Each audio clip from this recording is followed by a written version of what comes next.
parang hinayupa ka, magnanakaw ka, kidnapper ka pa, at ngayon gusto nyo ng bagong chika bubo. Parang namiso yata yung alindog ko sa mga ganitong klase, di ba? Oy! Bilat! Ano yung naulinigan ko? Okay, ito ha. Ito si Polidong, yung Polido na binigyan ng Hermes ni John Vic ayon sa ating source. Oy, John Vic. Yung DILG secretary. Okay? Alam nyo ba kung ano chika boom boom?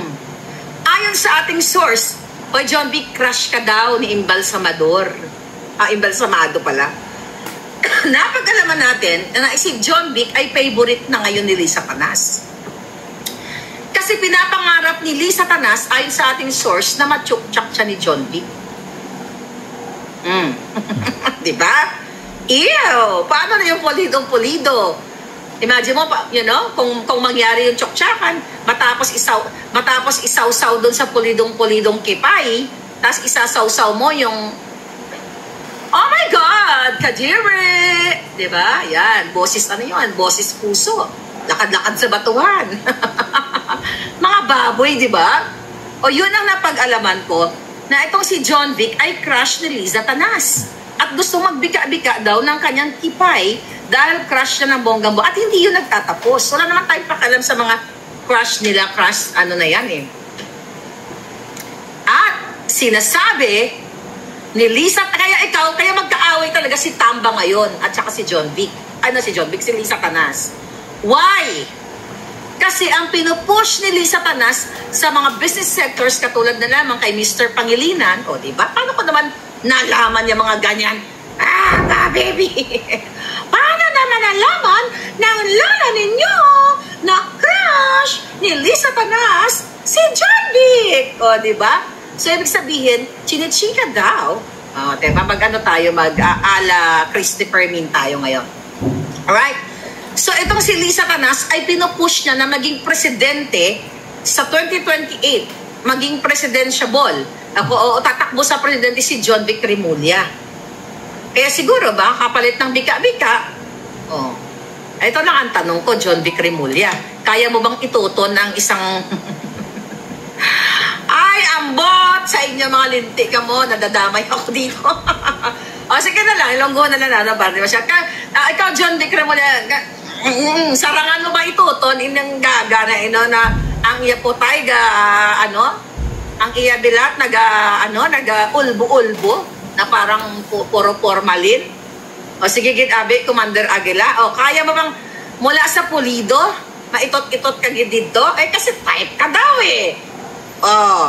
Type ka daw, kaya ka ngayon pinupush na ikaw ang maging presidente over dito kay Tambaluslos. Siyempre nakakahiya naman kung si Lisa Tanas, pantasyahin niya si Tambaluslos. Hindi magkakaroon ng enkwentro kasi pareho silang butod. Paano papasok yung espada kung sila ay pareho butod, di ba? Kaya hanggang hanggang jugjugan na lang na ganon. At least medyo si John Vic, medyo pati puno, di ba? Papasok talaga yan, Kadiri. Kadiri, no, Carlo? Kadiri talaga, oh my God. John Vic, yan ang hamon ko sa'yo. Maitot ka gin sa'yo, linti. Ay, ambot. Imagine ninyo, kadiri talaga. Imagine ninyo, kung ituto ni John Vic, di ba, si Lisa Tanas na bangag sa alcohol at sa pulburon, tapos yung mukha niya, tinuslok pa ni Dr. A. Di ba, nakita niyo yung kanyang mukha, di ba, parang siopaw na panis. O ensimadang panis. Gaga ka! Ang punto de vista ko, sabi ko nga sa mga nag-i-enhance ng inyong mga beauty, wala akong pakialam. Okay? I respect you guys. Diba? Magkakaiba tayo eh. Pwede ka naman sabi nga nila, kapag tama ba? Kung gusto mo na magpa-botox or mag-enhance ng inyong beauty, bata ka pa lang, umpisahan mo na like inyong 25, 30s. Base doon sa mga nabasa kong article, I don't know kung gaano ka-true yun. Pero hindi mo na pwedeng pagandahin ang kuro-kurubot. Diba? Paano mo na pagandahin yan? Oy! Diba tigulang na mahunit na, linti? Diba? Kahit ituton mo na nga si Lisa Tanas, waay na. Ang magwa dira, baka pulburon, magsirit-sirit gid. Ay, ambot sa inyo, Ninski, gatawa-tawa kagida. Sabi ni Nora Nuesca, maantot na daw yung kipayla. Boom! You know, kidding aside, kasi ang involved dito, alam mo kahit itot-itot ang ginaistoryahan natin, at stake ang kinabukasan nyo dito. Ano bang kapalit ng itot-itot na gusto ni Lisa Tanas? Bakit niya, ayon sa ating source, bakit niya pinoprograma? Kasi crush niya. Namatay na kasi yung crush niya, di ba? Ano, sige nga, ang mga nakakapalo sa akin, sino ang crush ni Lisa na natsugi? Na questionable pa nga ang pagkamatay nun eh. Dapat nga i-forensic yun, baka nilason yun eh. Hi, Joseph from Belgium. O, sino yung crush ni Lisa na namatay na? Okay, si Susan Bartolome Wagar, nakuha niya. So, ibig sabihin, nagbago na naman siya ng crush. Kasi, akala ni Lisa Tanas, yung itsura niyang kuru-kurubot, namamaga na ngayon yung pagbumuka niya dahil tinuslok ni Dr. A. Oy, Dr. A, nasira tuloy yung karir mo. Tangay na kung ako, di ako pupunta sa'yo. Tangay na yan ang model mo, si Lisa Tanas. Oh, pupunta ba kayo dun sa doktor na, you know, nag-bulkit, nag-vulcanize sa pagmumukha niya? Matakot ka. At eto yan. Okay, fine. Sa kabila ng kargado si Lisa ng kanyang alak, pulburon, hindi natatablahan yan, mga kababayan.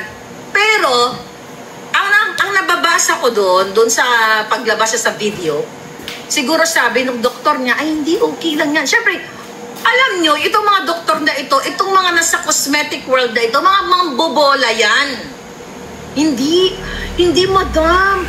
Normal lang yan. At saka, okay lang yan. Magandang mag-shades ka na lang. Kaya nga siya nag-shades. Kasi kung mapapansin mo yung video, hindi pa siya ganun kamaga. Kaso lang siguro, during the process, habang sila ay nagkusiremonya, meron pa si Bangag Jr. na sinabi, parang tinawag niya pa, yeah, my beautiful wife. Kailan naging beautiful si Lisa Tanas?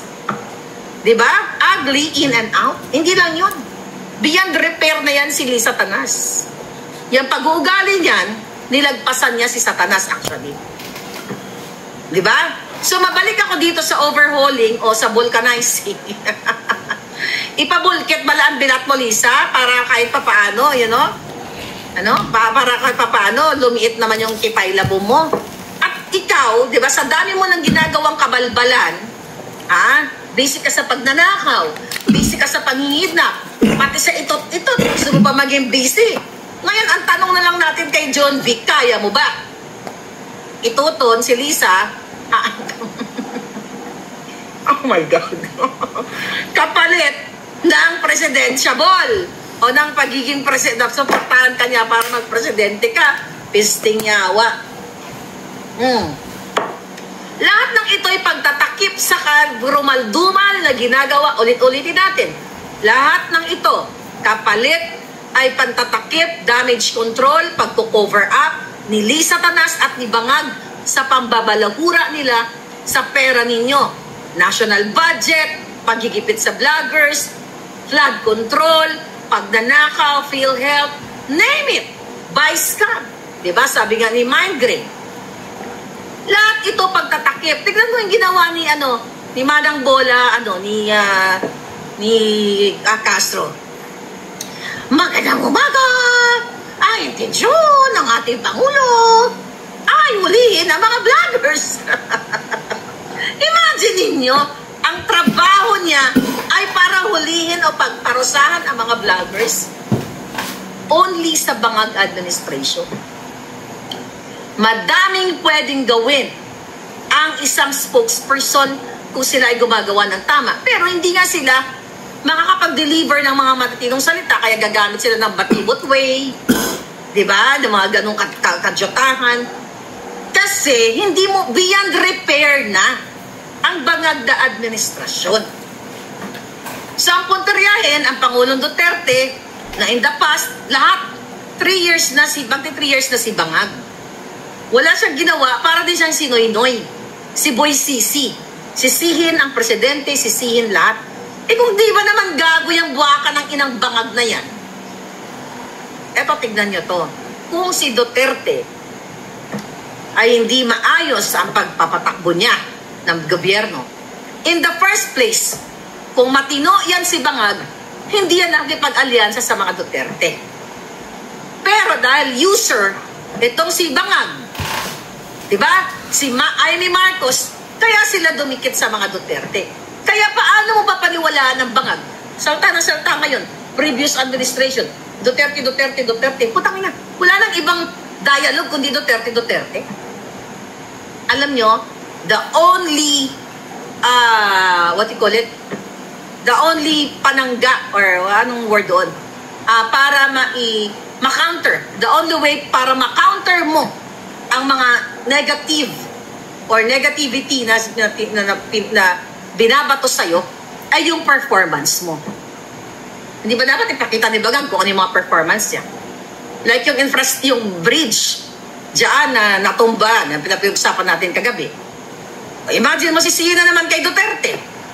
So, bawat kapalpakan ng gobyernong Bangag, si Duterte. Diba? Excuse me. Si Duterte na lang. Wala siya pinag-iba kay Noynoy. Diba si Noynoy na-question din ang kanyang mental capacity.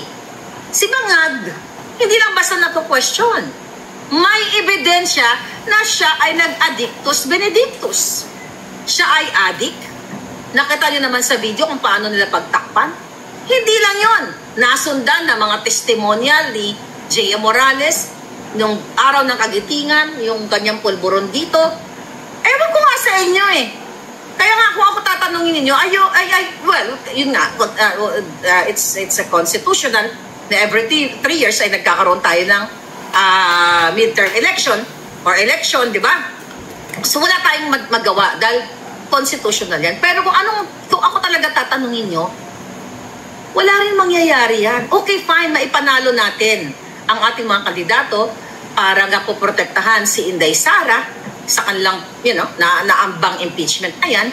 Pero ang bottom line ng buhay natin, buhay nyo pala dyan sa Pilipinas, paulit-ulit na lang.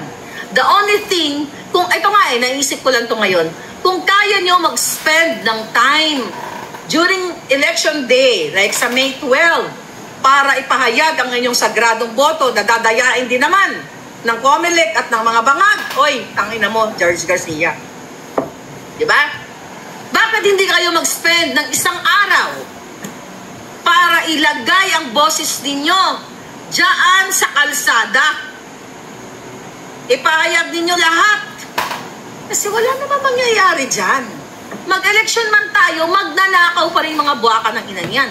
Whereas kapag kayo ay lumabas, gamitin nyo yung isang araw na yan para isigaw na ang presidente nyo ay isang adik, bangag.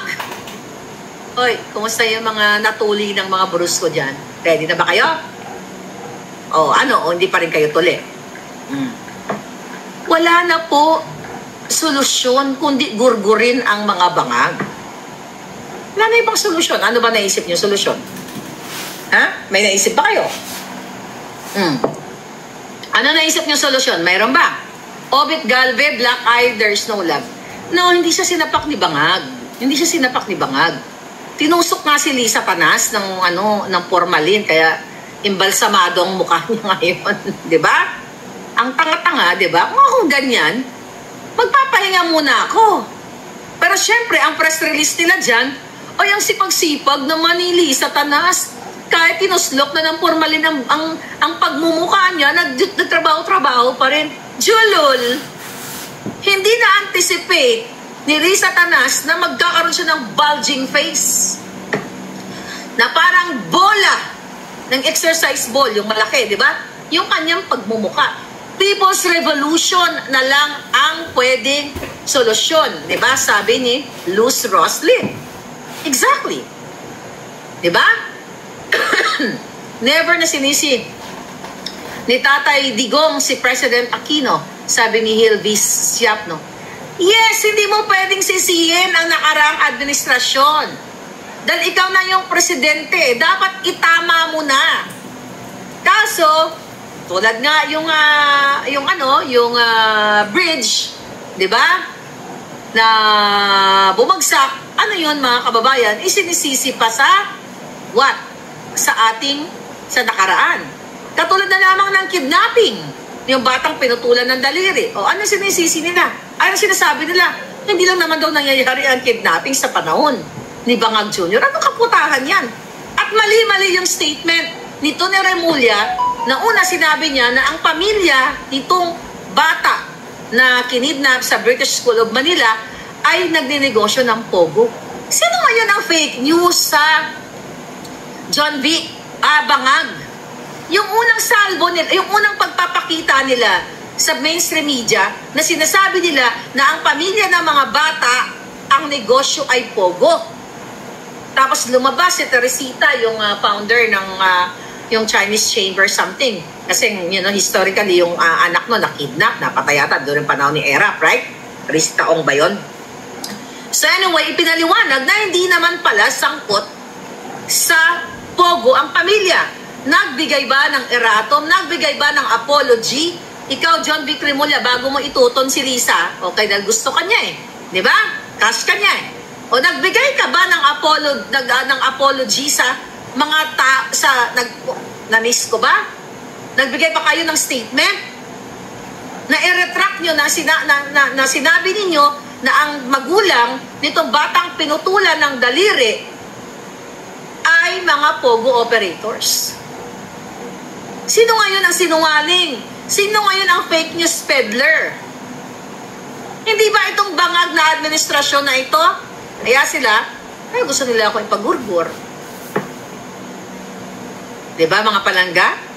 Kailangan talaga nating puruhan itong mga hayop na to bago pa mag-ito tayo si John Vic at saka si Lisa. Papayag ba kayo? Okay, ito yung tanong ko ngayon. Papayag ba kayo mga palangga nga ituto ni John Vic si Lisa kapalit ng presidenteng support niya for presidential in 2028? Kasi ang original plan nila si Tambaloslos ang kanilang kandidato. Sabi ni Congressman, papayag daw. O, di ba? So yun, para maganda, ang advice ko lang sa iyo, Tambaloslos, para hindi kayo nag-aaway ni Satanas at hindi mabaling ang kanyang atensyon kay John Vic. Mag-threesome na lang kayo. Di ba? Mag-threesome na lang kayo ni Embalsamador. O, Embalsamado pala. O, sabi ni Wildflower, payag daw siya. Sabi ni Carlo, kadiri daw. O nga, kadiri talaga. Now what? Kumusta naman, Reyna Elena? Kumusta naman ang Amerikana kong kaibigan? So recently, alam niyo ba na nagkaroon ng meeting dito sa Oval Office, 'di ba? Parang Malacanang, sa White House, para a counterpart o equivalent ng Malacanang sa atin sa Pilipinas. Na kung saan itong si Zelensky na isa ding Judictus. 'Di ba? Manang-mana kaya to eh. Manang-mana to kay Bangag eh. 'Di ba? Nagkaroon ng pag-uusap dito sa Oval Office na kung saan itong si Lolo Trump ninyo ay talagang gusto niya sanang magkaroon na nga ng deal kahapon na mapermahan nila na kapalit ng tulong namin ng mga taxpayers dito para matigil na magkaroon na ng ceasefire o end yung war between Russia and Ukraine. Pumirma itong si Zelensky na kapalit ng pera namin ng tulong, billions of money ng mga Amerikano o ng mga taxpayers ay yung deal na kung saan magkakaroon kami ng access sa kanilang mga earth minerals. Yung mga mga minerals ng lupa na kung saan ginagamit sa technology o paggawa ng mga military o ng mga weapons o kung ano pa man. Kaso nag-arrogante nga itong si Zelensky. Manang-mana kay Bangag na talagang gusto pera-pera lang or makaisa. So for sure, yung iba sa inyo na napanood, kasi nga ang ibubuod ko na lang, gusto ko sana basahin yung kanilang conversation. Pero ang pinakabuod doon, ang gusto ng aming presidente na si Trump, kasi nga negosyante itong lolo mo na ito yung deal natin. Bibigyan namin kayo ng funding kung ano yung kailangan ninyo, pero dapat may access kami dito sa inyo mga earth minerals na tinatawag. At ngayon, ang ginawa ni Zelensky, mukhang ayaw. Based dun sa napanood ko, mukhang ayaw niya talaga ng peace,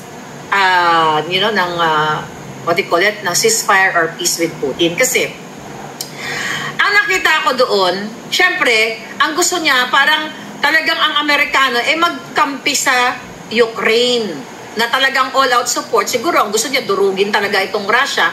Paano mo nga paano ka magkakaroon ng peace o to stop the war o to end the war kung may kikilingan ka? Diba? Yun yung nakuha ko sa statement. Ito actually. Okay?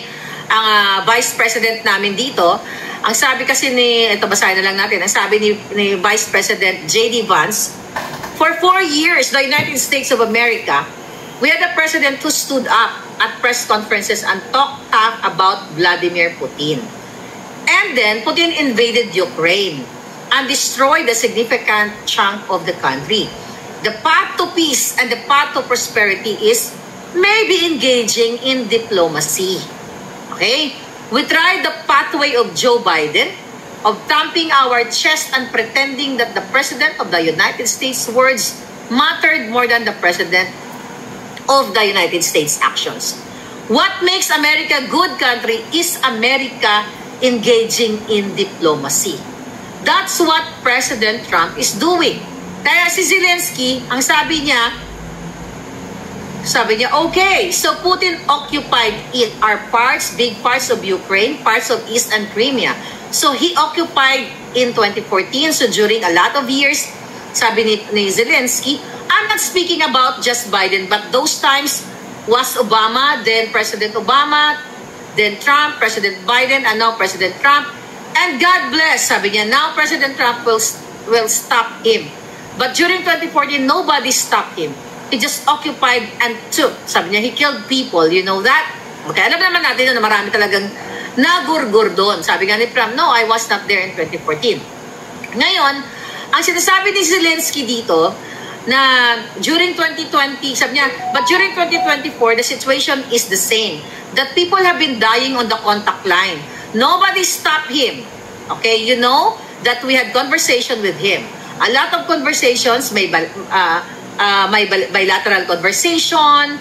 Sabi niya, and we signed with him. Like me and you, in 2019, I signed with him the deal. I signed with him sa French President kay Macron at kay German Chancellor Angela Merkel. Sabi niya, we signed ceasefire. Ceasefire, all of them told me that he will never go. But after that, he broke the ceasefire. He killed our people and he didn't exchange prisoners. We signed the exchange of prisoners but he did not do it. What kind of diplomacy, JD, you are speaking about? So parang, ang pagkakaintindi ko kasi dito sa sinasabi ni JD Vance, ang Vice President namin, na yung ultimate, na yung America is for diplomacy. You know, diplomatic approach na magkaroon na ng end ng war. So ito naman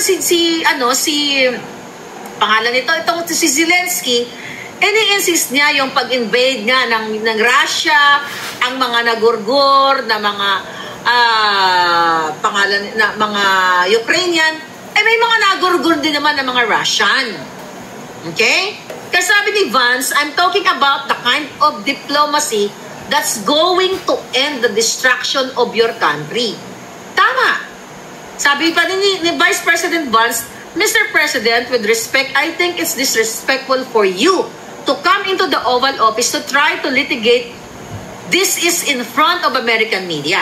Right now, you know guys, sabi niya, you guys are going around and forcing conscripts to the front lines because you have manpower problems. You should be thanking the President for trying to bring an end to conflict. Sabi ni Zelensky, have you ever been to Ukraine? So anyway, doon nagkaroon ng pag-iinit yung kanilang conversation. Kasi parang sinasabi ni Zelensky during that time, parang alone daw sila. Kaya sabi nila, paano kayo maging alone? We gave you money. Diba? The American people gave you $175 to $180 billion without any kapalit. Diba? Aid yun. para makalaban sila, di ba? Makastand sila, nabigyan sila ng mga armaments at kung ano pa mga military, gadgets and everything, plus cash talaga. So para sinasabi, nagalit talaga kahapon yung si J.D. Vance, Vice President, at saka Trump, kaya naging million, naging headline yun sa buong mundo. So anyway, ang punto de vista ko lang dito mga kababayan bilang isang taxpayers, ang stand ng Amerika, ang stand ni Trump ay to end the war. Paano ka magkakaroon ng solusyon para matapos ang gyera between Russia and Ukraine kung itong si Zelensky na kaputulad ni Bangag Jr. ay bangag din, gusto niya talagang ang pagkampi ng mga Amerikano sa kanila is 100%. Wala kang makukuhang peace agreement. Hindi mo matatapos ang gyera. Kasi kung ako naman si Putin, ay julul pala kayo kampi pala kayo dito sa julul na Zelensky na to. Hindi tayo magkakaroon ng solusyon sa problema natin. Diba? Kasi nga ang Amerika, si Trump, particular si Trump, gusto niya nga matapos na itong deal, itong itong kaguluhan sa Russia. At hindi naman talaga kaya ng hindi naman talaga kaya ng pangalan nito, ng ni Zelensky, 'di ba? Ng kanilang gobyerno na labanan ng Russia. Kaya nga sabi ni Trump, let me tell you, you don't have the cards with us.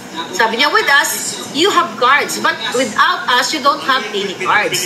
So, ibig sabihin, hindi kaya nilang lumaban nang walang support ang Amerika. Kaso lang, nagmukhang tanga, nagsigasigaan itong si Zelensky. At talaga namang sabi pa nga ni Trump sa kanya, you're gambling with World War III.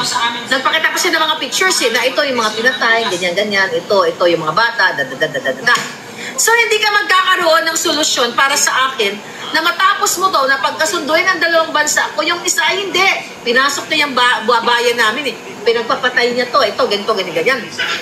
Alam na ng buong mundo na nagkaroon ng patayan sa both parties, sa both bansa.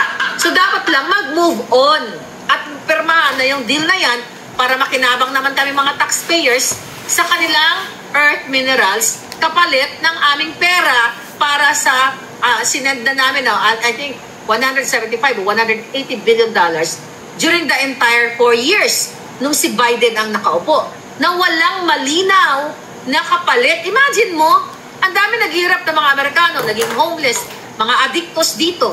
Hindi nga mabigyan-bigyan ng Biden administration ng support niya mga yan Pakalat-kalat sa downtown LA.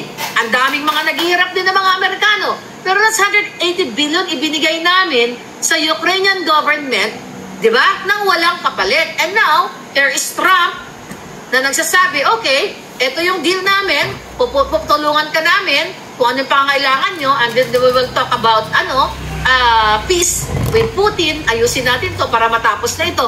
Ito yung kasunduan natin. Kaso sigurista itong si Zelensky. Gusto niya daw ng tawag dito? Ng security guarantee. Na kasunduan na, ano pa ba ang security guarantee na gusto niyang hingin sa amin?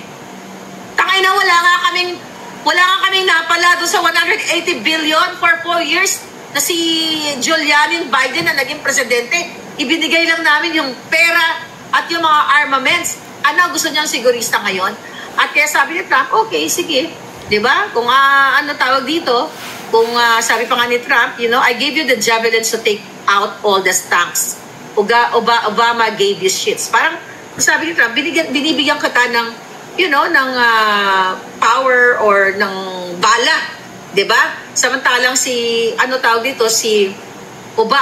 Obama during his time, ang binigay sa iyo mga kulambulan o kaya yung mga, mga pipitsugin, di ba? Mga pipitsuging aid na hindi naman talaga nagprotekta sa Russian government. So ngayon, ito yung nangyayari ngayon sa amin. Gusto ko lang magkaroon tayo ng update kasi talk of the universe ito, na walang magaganap na peace between Russia and Ukrainian kung ang kanilang presidente ay ganito ka sigurista at asshole. Imagine mo, 100, Diyos ko, sana binigay na lang sa akin kahit $1 million doon. Di ba? Sana man, hindi tayo naghihirap ngayon, no? Sana yung 180 billion na yun na binigay sa Ukraine, Diba? Sana lumapit na ako kay Lolo Biden. Pwede ba kahit 500,000 na lang ibigay? But anyway, seriously speaking, mga kababayan, America first. Yan talaga ang ano ni Lolo Trump. But in terms of, by the way, yung immigration, ngayon, kasi siyempre yung mga press release o yung mga balita dyan sa Pilipinas, na yung mga Pilipino daw nagtatago na, yung mga undocumented and everything, hindi po totoo yun. Hindi totoo na yung mga Pilipino dito ay kakaba-kaba. Yun ay highlight lamang ng mga tiwali o yung mga siraulong mga reporters. Ang inuuna pa rin ni Trump dito, ng Trump administration, yung mga sindikato katulad ni Lisa, yung mga nangingidnap, yung mga sangkot sa drugs, yung may mga ginugurgur o mga kriminal. So far, yung mga kakilala ko na mga undocumented, and they're doing their part, their efforts para maayos yung kanilang mga papel and everything, okay naman. So kung meron lang kayong mga kamag-anak dito na maaaring nag-aalala kayo, for sure nakakausap nyo sila, hindi po ganun ang pinapakita sa media na talagang tinutugis lahat. Ang mga tinutugis talaga yung mga kartel. Yan ang nakikita ko. Kahit dito sa Los Angeles, yung mga nakikita ko, yung talagang may kaso, mga gumugurgur, uli, nangingidnap katulad ni Lisa Tanas at ni Bangag Jr. So, what else, mga palangga? Sabi ni Supra, 300 billion financial support ng naitulong ng USA. 300 na ba? Billion? Oh. Pero kasi nabanggit kanina nasa 175 to 180. Whatever, 100, 150. Still, mga kababayan, ay malaki pa rin yun.